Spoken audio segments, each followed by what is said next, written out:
Radio Católica. Radio Católica. Unidos por Cristo y María. Unidos por Cristo y María.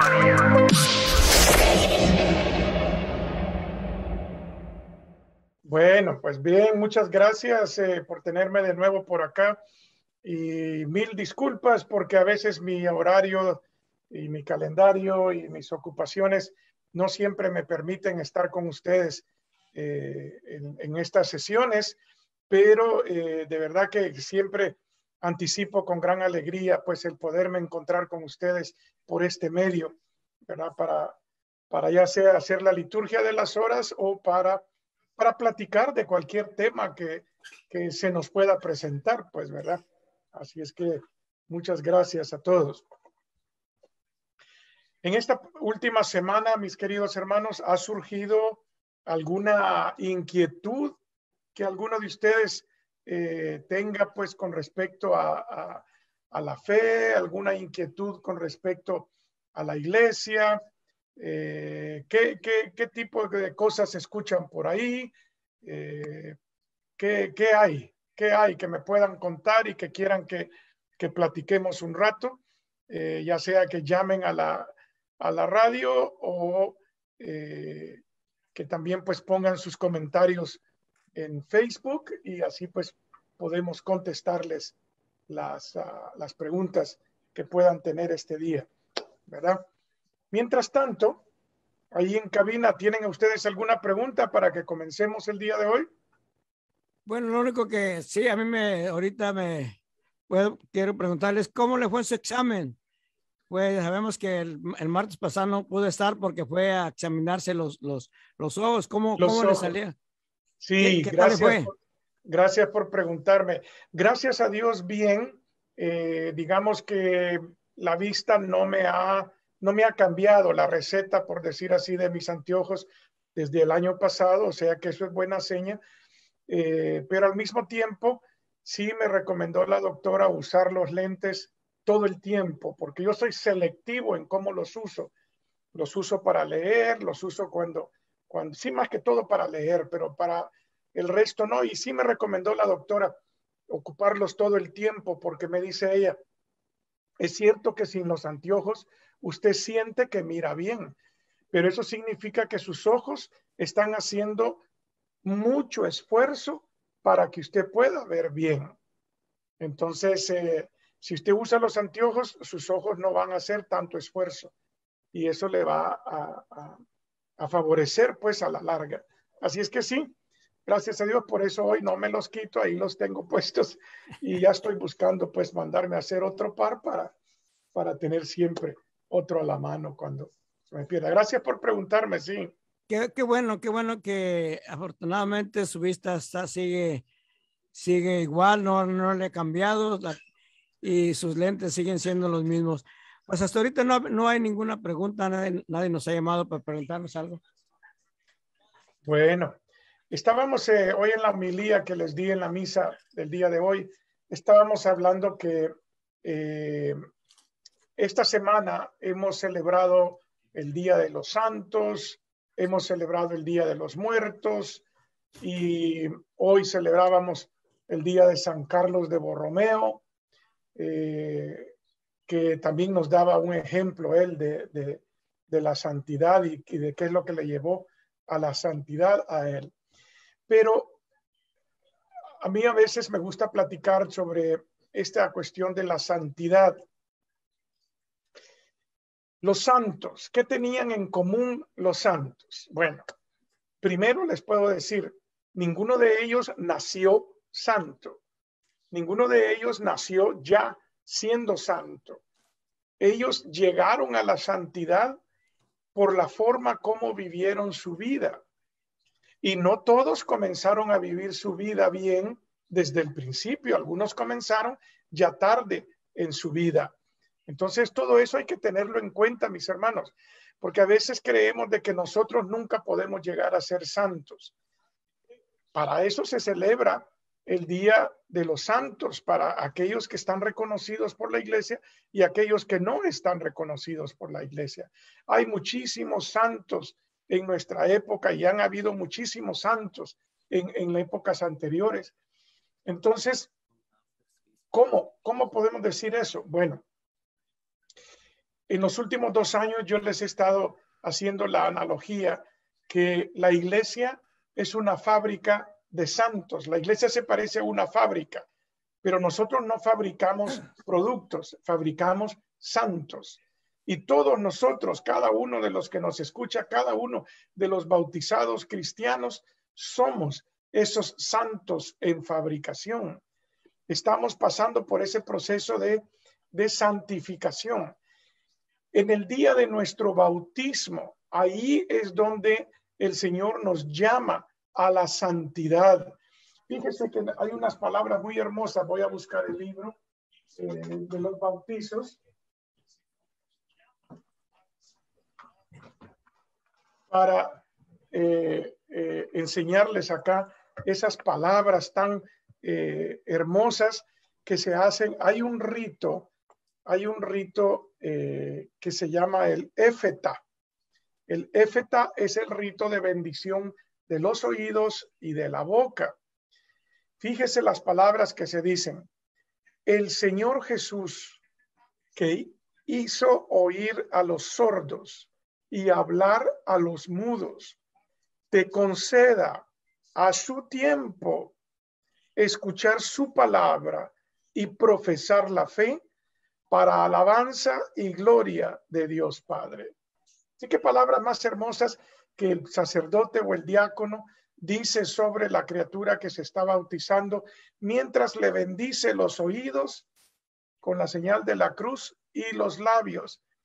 Que dice, el Señor Jesús, el que hizo oír a los sordos y hablar a los mudos, te conceda a su tiempo. Es decir, cuando sea el tiempo apropiado, cuando tu corazón esté listo, cuando tu alma esté lista, cuando tú te decidas a seguir al Señor, ahí el Señor va a abrir tus oídos, abrir tu lengua para que puedas escuchar su palabra y proclamarla para gloria y alabanza de Dios Padre nuestro. Qué hermoso me parece a mí esa, porque desde ahí comienza nuestro proceso para llegar a la santificación. ¿Alguno de ustedes recuerda esas palabras en algún bautizo que hayan asistido últimamente? No, diácono, mire, yo tengo rato que no me invitan a ningún bautizo ni tampoco me invitan a ser padrino. Pero mire, diácono, yo tengo 2 preguntas que quiero hacerle. Y la primera es, los martes pues rezamos los laudes de la mañana. Pero yo quisiera preguntarles ¿a qué horas se rezan los laudes? ¿A qué horas son las vísperas? ¿Y a qué horas son las completas? Para nosotros también rezarlas todos los días en nuestra casa. Sería una muy buena idea. ¿Por qué? Porque así íbamos a empezar el día con los laudes, y después los vísperas y a qué horas son las completas. Si usted nos pudiera explicar para que nosotros ya en nuestro hogar la podamos hacer todos los días y no nomás en martes con usted. Sí.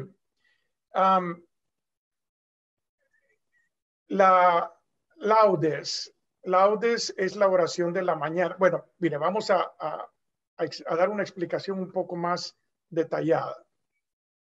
Hay 7 horas en la liturgia de las horas. Entonces, los que hacen las 7 horas, fíjese bien, los que hacen las 7 horas, ¿quiénes tienen que hacer las 7 horas?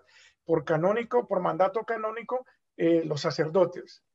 Los sacerdotes, las religiosas, los religiosos, ellos hacen las 7 horas.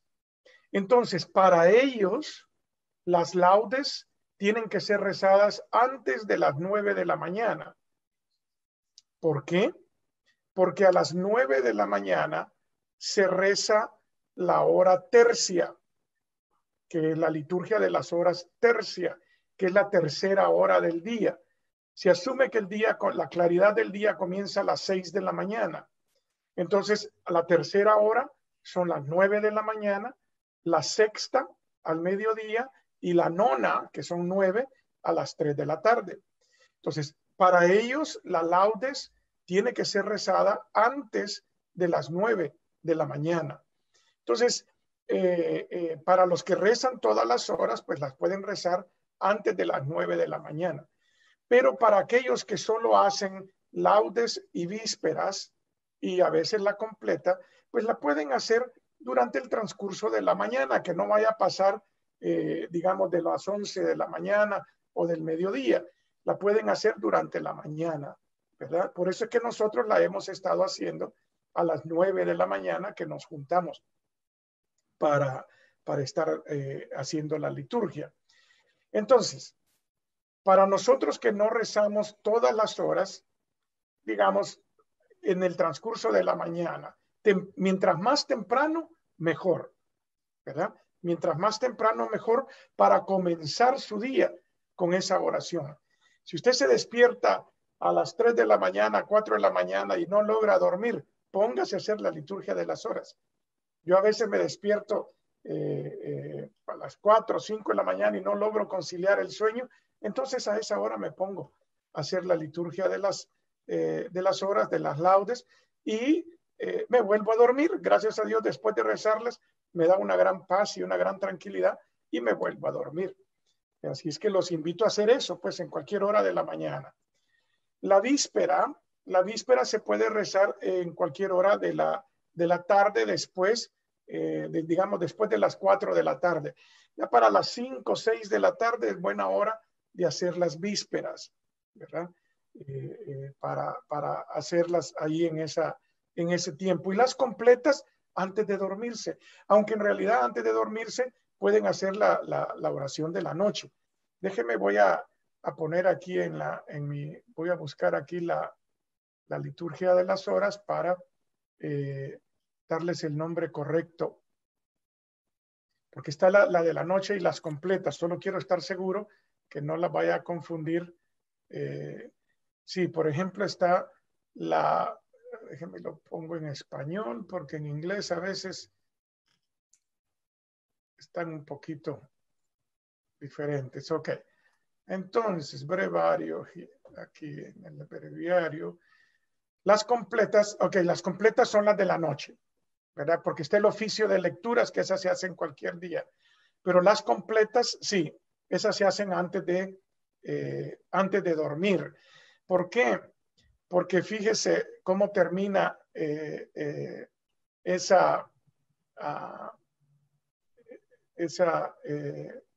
aquí está, mire. Dice la oración con la que concluye las completas. Señor Dios nuestro, concédenos un descanso tranquilo que restaure nuestras fuerzas, desgastadas ahora por el trabajo del día. Y así, fortalecidos con tu ayuda, te serviremos siempre con todo nuestro cuerpo y nuestro espíritu. Por Jesucristo nuestro Señor. Amén. Que dice, concédenos un descanso tranquilo. Y fíjese la conclusión, lo que dice. El Señor Todopoderoso nos conceda una noche tranquila y una muerte santa. Hermosa cómo termina esa oración completa, que es la que se hace ya antes de ir al sueño y descanso de la noche, ¿verdad? Gracias, diácono. Gracias por esa hermosa explicación y ojalá pues, ya que sabemos cómo, pues tratar de hacerlo todos los días hasta que se haga un buen hábito en cada uno de nosotros. Otra pregunta que quería hacerle, diácono, pues es, no sé, a mí no me gusta aplaudir dentro de la iglesia, y porque sé que eso no es litúrgico, pero yo creo que también sería bueno, diácono, que usted ya ahorita nos diera una pequeña explicación sobre lo que es la liturgia, o sea, la liturgia de la palabra y la liturgia eucarística, para que nosotros entendamos más y podamos ya cuando vayamos vivirla con más amor, con más respeto, pero sobre todo participar, porque a veces no participamos de la misa, pero sí participamos de los aplausos y creo yo que pues nos hace falta una poquita de formación para conocer más lo que es la Santa Eucaristía. Sí, mire, hay diferentes expresiones, por decir así, del pueblo. El aplauso como reconocimiento a alguien, sí, ahí podríamos hablar, pueda que no sea apropiado, pero si se está dando un agradecimiento a alguien, por lo general debe de hacerse al final de la misa, antes de la bendición final. Allí sería apropiado, pues, el dar un aplauso a alguien que se le está dando un reconocimiento, a alguien que cumplió años, un aniversario de bodas o alguna cosa así. Al final de la misa, no durante la misa. Si el aplauso se le está dando a Dios, a Jesús, al Espíritu Santo, a la Virgen María, entonces sí es apropiado durante el transcurso de la liturgia. Desde que estuvimos con nosotros al Padre Ramón, ahora el obispo Ramón Bejarano, durante la vigilia pascual, él siempre nos guió en un aplauso a Cristo resucitado que duraba 5, 10 minutos, que se cansaban las manos de tanto aplaudir, pero seguía aplaudiendo a la gente con ese fervor para darle gracias a Jesús, darle gracias a Dios por ese día de la resurrección. Entonces pueden, esos son manifestaciones, digamos, apropiadas. Otra manifestación apropiada es cantos. Si hay algún canto que se pueda ir acompañando de palmas, claro que sí, sobre todo un canto de entrada, un canto de salida, claro que se puede acompañar de palmas. Lo que no es apropiado es, por ejemplo, aplaudirle después de la homilía al padre o al diácono.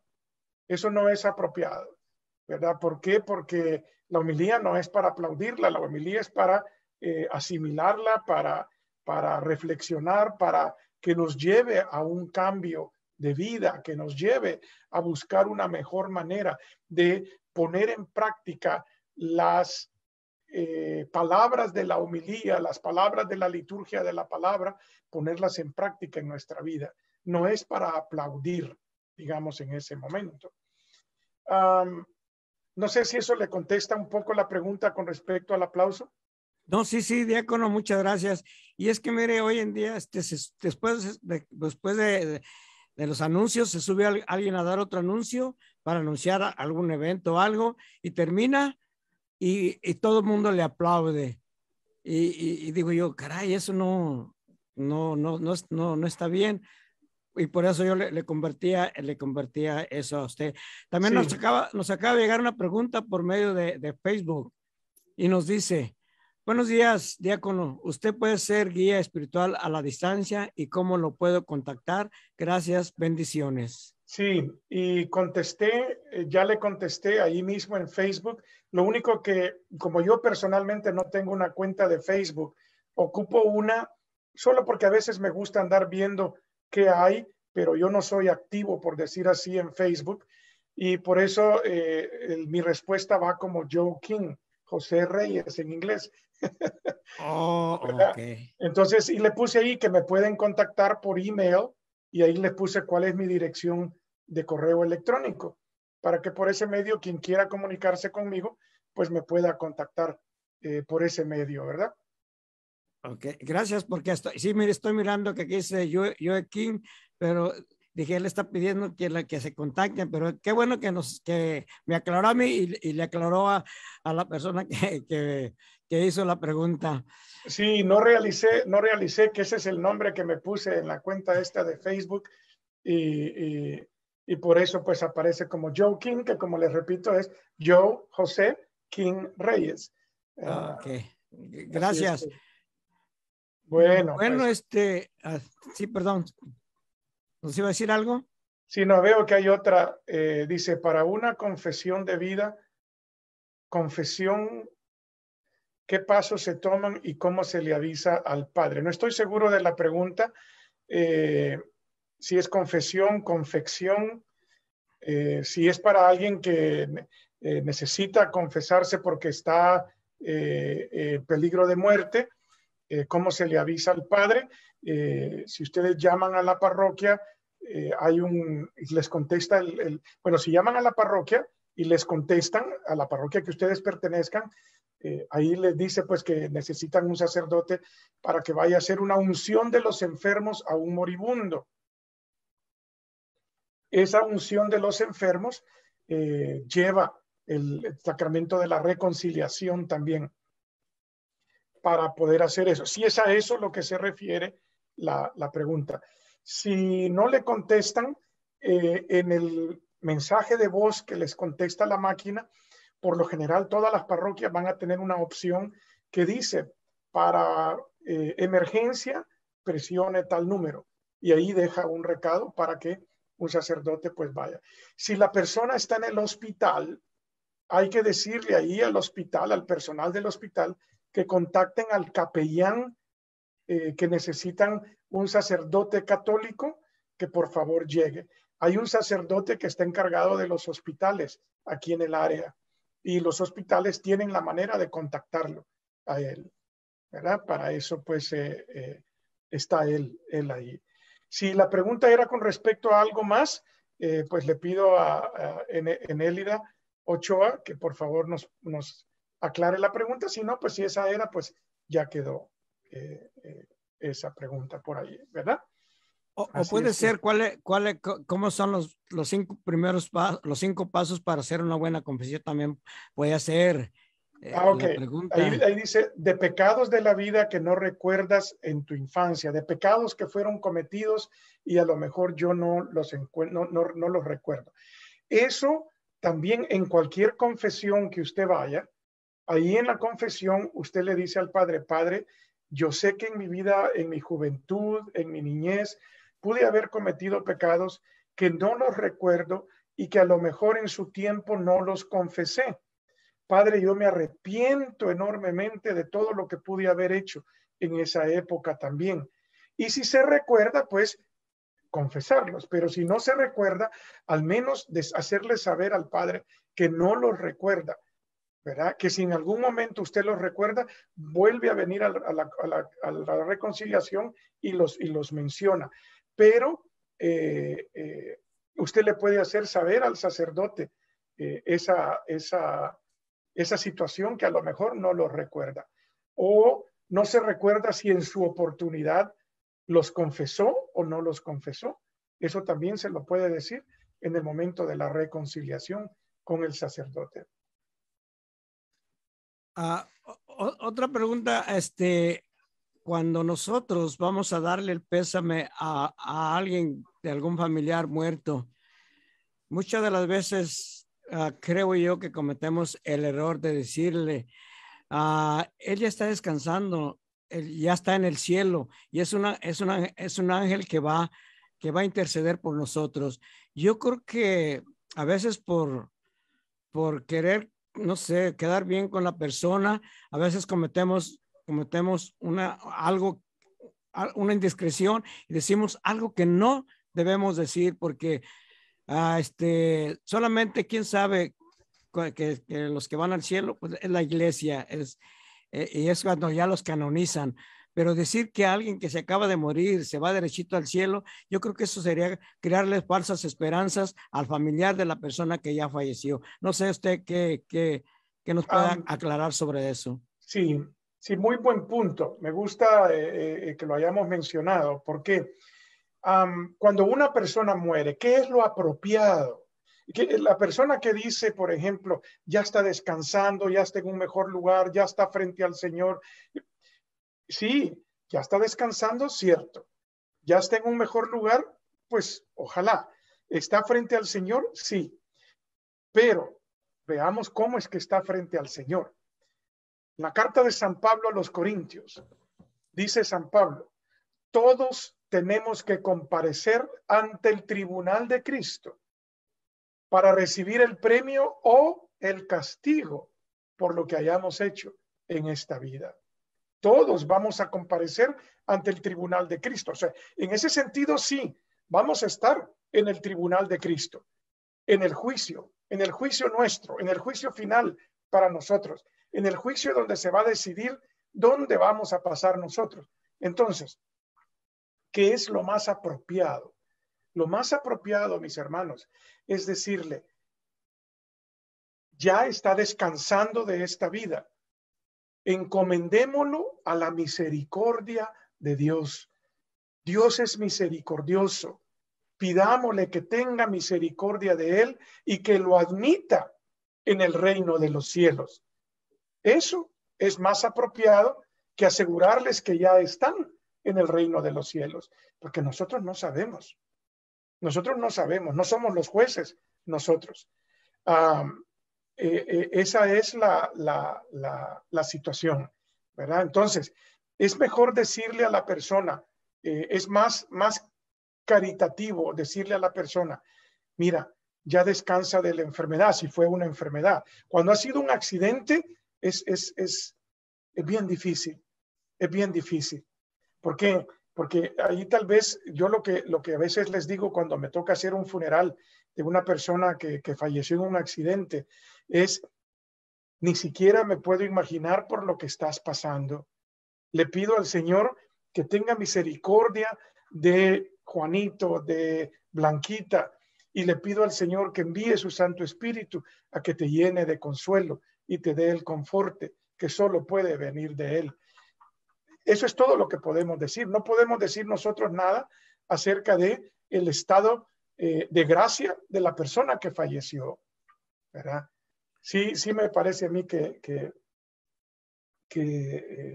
tenemos que ir aprendiendo. Fíjense que yo tomé un taller de 4 días de cómo dar ministerio a personas que sufren que han sido víctimas han perdido un ser querido debido a como víctimas de violencia, que han sido asesinados, que han sido por un accidente, que bueno, por diferentes motivos han sido víctimas de la violencia.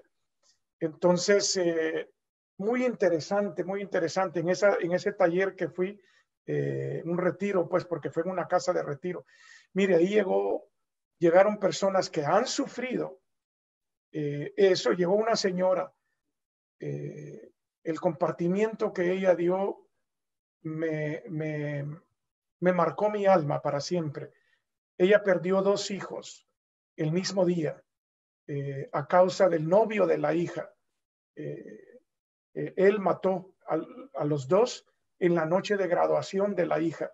Asesinó a los 2 muchachos. Y ella hizo su compartimiento.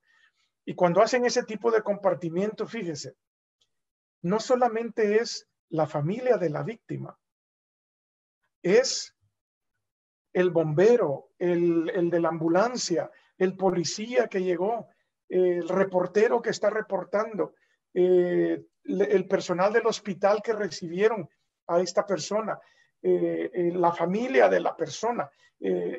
Bueno, imagínese usted por cada víctima hay por lo menos 25 personas que han sido directamente impactadas por esa situación.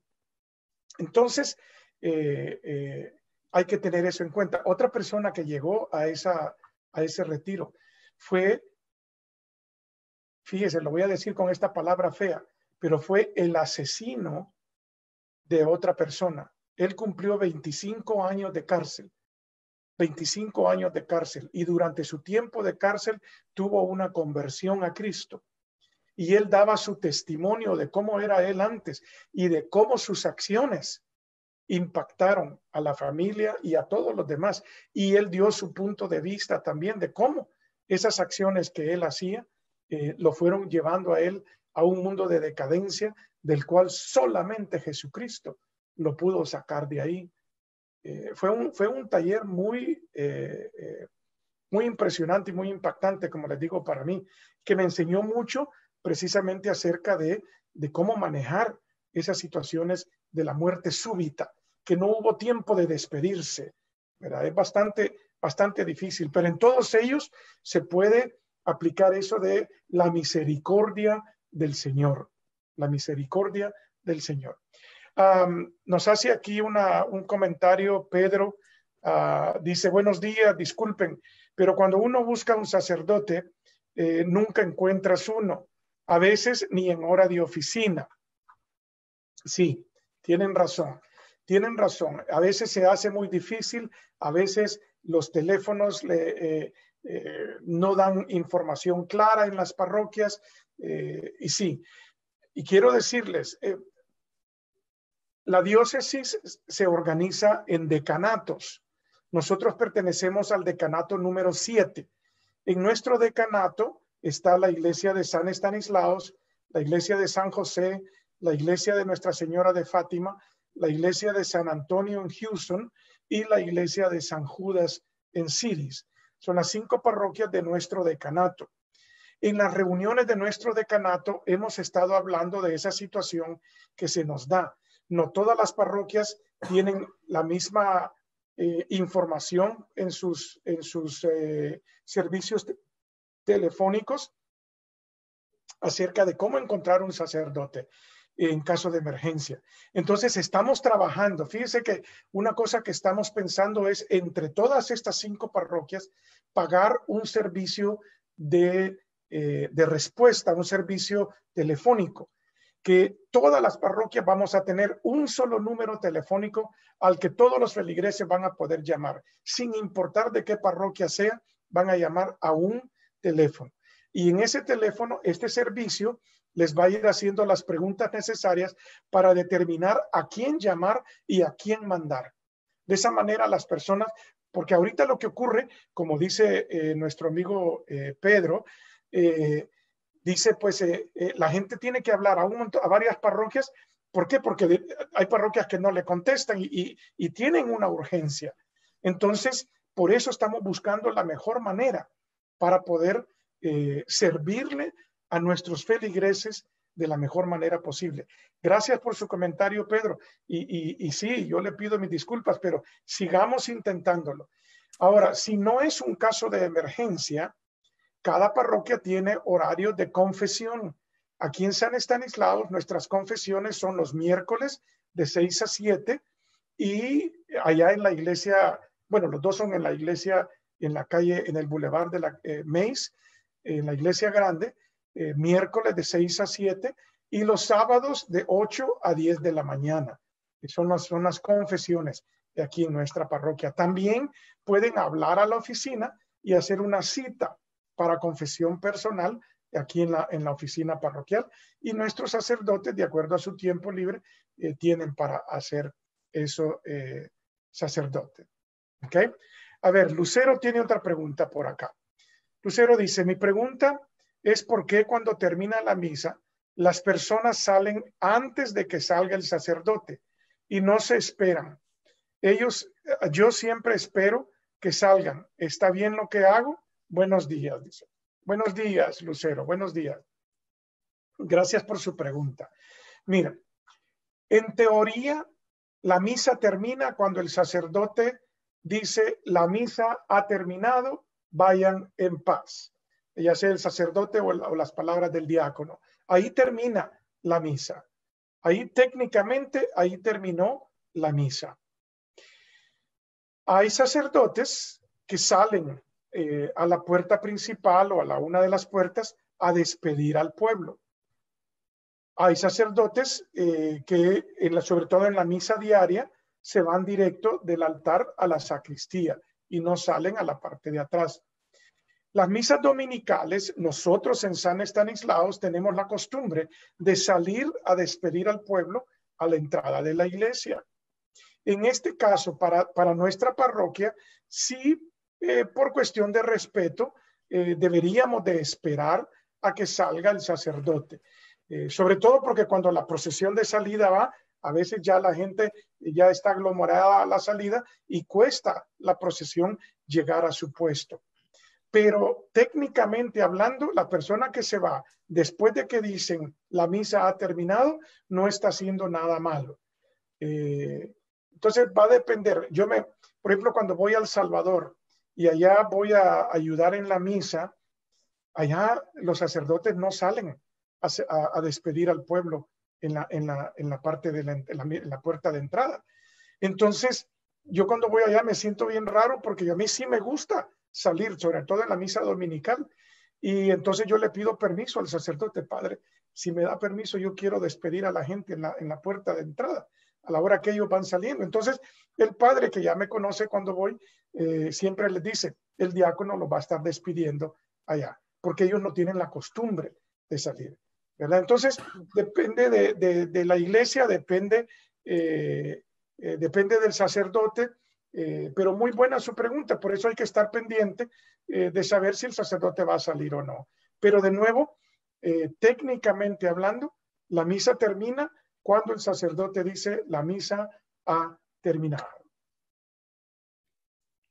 Gracias, diácono, por aclararnos. También yo pensaba lo mismo y a veces le decía yo, le compartí a mi esposa, esta gente no tiene respeto. Todavía el sacerdote se toma tu tiempo para despedirnos y darnos los buenos días y nosotros nos salimos antes. Pero sí, también yo no entendía eso. Gracias. Ahora bien, salirse de la iglesia antes de la bendición final, ahí sí no es apropiado. Para nada, para nada. ¿Por qué? Porque entonces no están recibiendo la bendición final y no reciben el envío. Misa quiere decir misión. Misión quiere decir ser enviado con un propósito. Al final, cuando se les dice la misa ha terminado, vayan en paz, vayan y proclamen el evangelio, vayan y glorifiquen a Dios con sus vidas, los están enviando. Entonces, aquellos que se salieron antes de la bendición no reciben eso. Decía un sacerdote: miren, hermanos, cuidado con salirse antes de la bendición, porque en la última cena, ¿quién fue el que se salió antes de que terminaran? Y ahí lo dejaba él.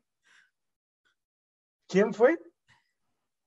Y ahí decía: bueno, usted piense, ¿quién fue el que se salió de la última cena antes de que terminaran?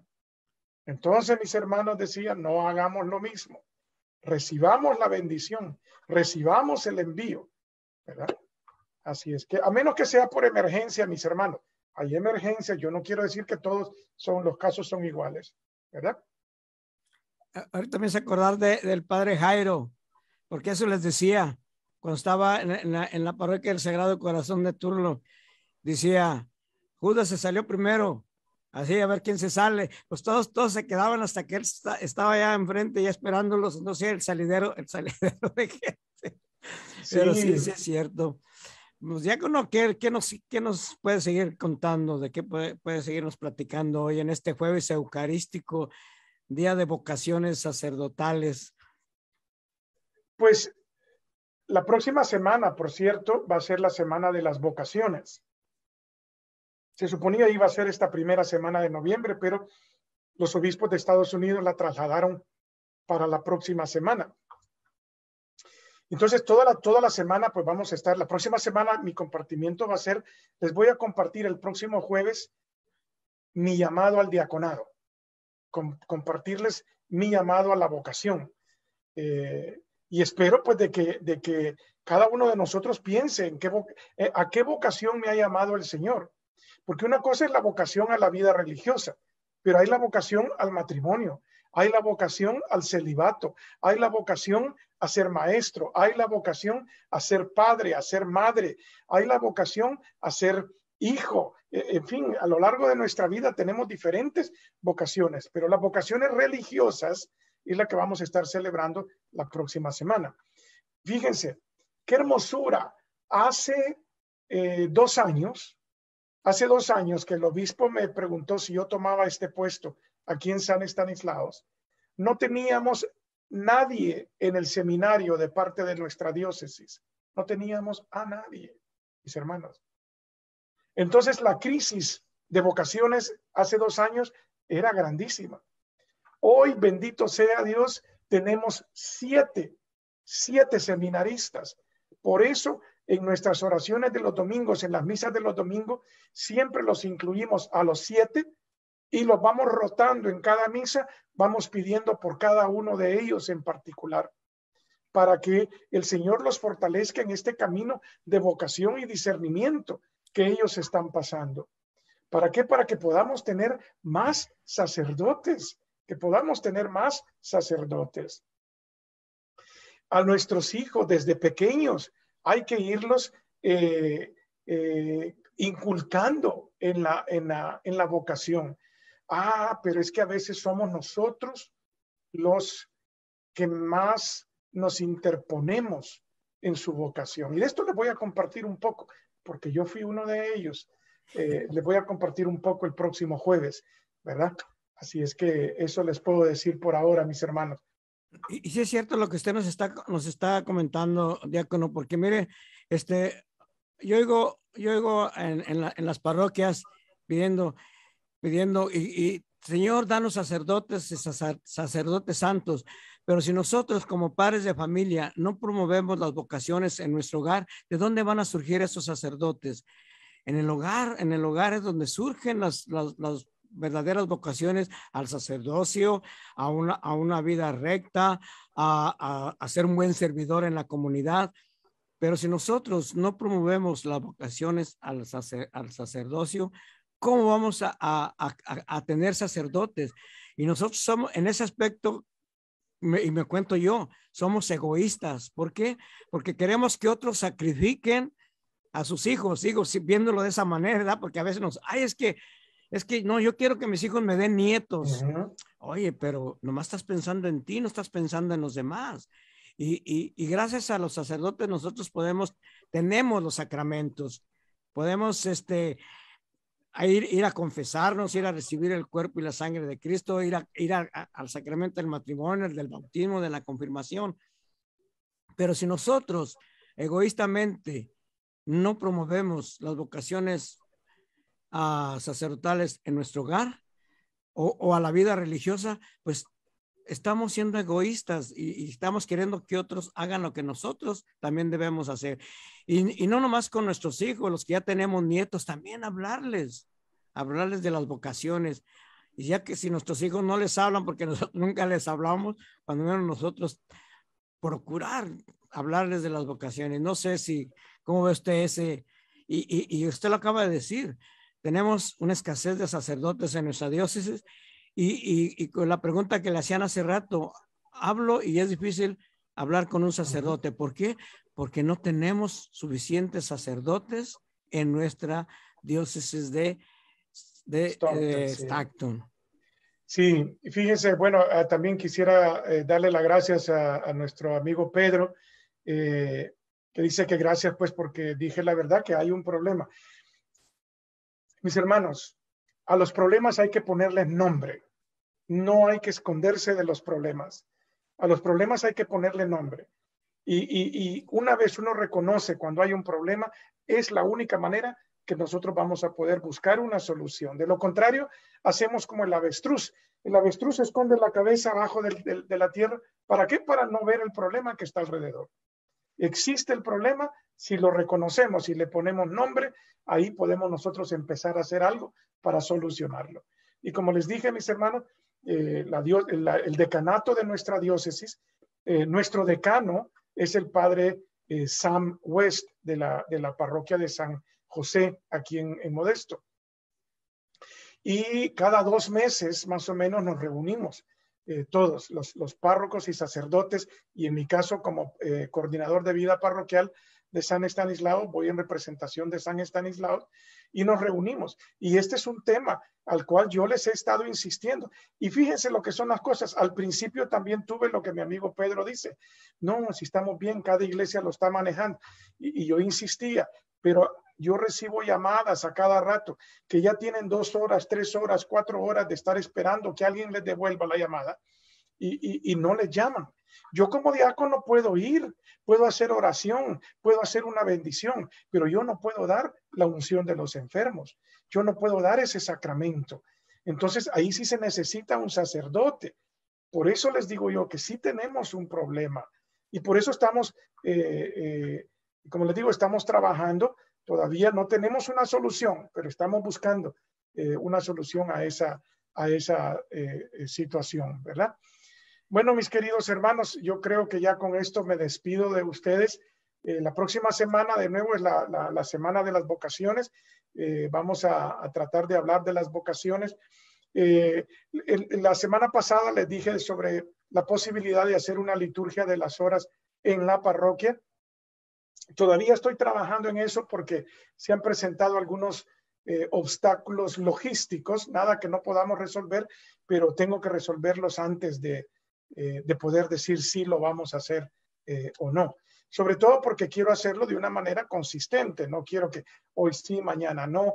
Ya ven que yo a veces puedo venir, a veces no puedo. Si lo vamos a hacer en la iglesia, quiero establecerlo de una manera que se sepa que tal día, a tal hora, todos esos días va a haber una liturgia de las horas para el pueblo.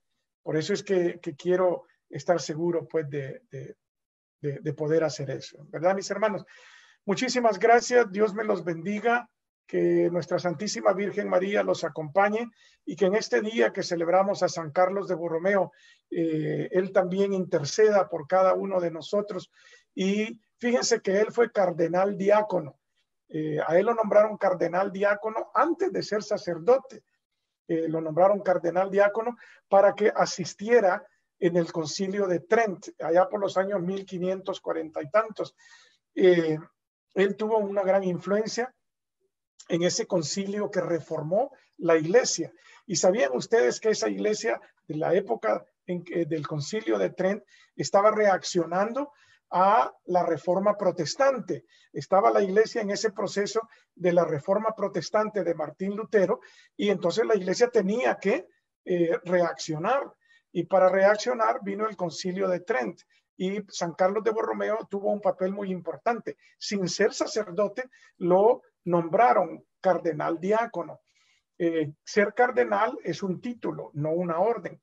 Pero cuando muere el obispo de Milán, consideraron que él sería el obispo idóneo, pero como no era sacerdote, lo tuvieron que ordenar sacerdote y obispo casi el mismo día para que él pudiera ser el obispo de Milán. Así es como cardenal diácono es mi héroe. Ahí teníamos un diácono nosotros, y por eso a San Carlos de Borromeo le pido la intercesión para todos nosotros, para que él interceda, para que nosotros busquemos nuestra santidad, reencontrémonos con Jesús, o al menos, como dice mi querido Papa Francisco, nos dejemos reencontrar por él. Que el Señor esté con ustedes, mis hermanos. La bendición de Dios Todopoderoso, Padre, Hijo y Espíritu Santo, descienda sobre ustedes y permanezca para siempre. Amén. Podemos quedarnos en paz. Hasta luego, mis hermanos. Gracias por este hermoso diálogo que hemos tenido, muy formativo e informativo. Pues yo se lo agradezco de todo corazón. Gracias. Radio Católica. Unidos por Cristo y María. Unidos por Cristo y María.